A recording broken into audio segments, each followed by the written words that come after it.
that was the most salient point, was immediately they felt quite literally insulted by this. Given the loss of revenue that they're suffering now with the announcements made by the government, it really doesn't touch the sides. And my experience over 15 years of having restaurants myself and 10 years working in them previously is that intuitively I know that's not enough. And it doesn't take into consideration a great many factors. Furthermore, I think what I would add is that the government first announced that they had a plan B about 3 months ago.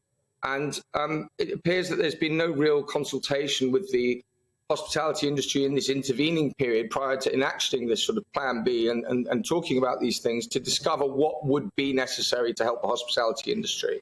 And I think that's the frustration point. And I was a spokesperson for many years for the British Hospitality Association, which became UK Hospitality. And unfortunately, it is the classic refrain that the government either doesn't know how hospitality works or doesn't care. And I have to say I support their point of view. So if it's insulting, £6,000, the difficulty for the Chancellor is they can't just keep going to the bottom of his pockets and dishing things out indefinitely. What would be enough? Well, I understand your point completely, and I did anticipate the question. I think, to be fair, the reason I used the word insulting is, and I watched his statement several times to make sure I understood it fully.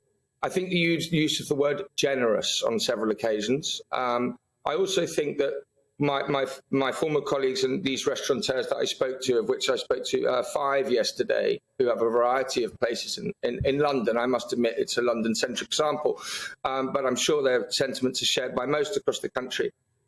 They said they're a little bit sick of finding out these things through the news and not being given really full information ahead of the game about how they might access these funds, so on and so forth. I suppose what I'm trying to say is, given 3 months sitting on Plan B, perhaps they might have drafted a letter they could send out to the owners of hospitality businesses laying out what could be done for them within those 3 months as part of Plan B.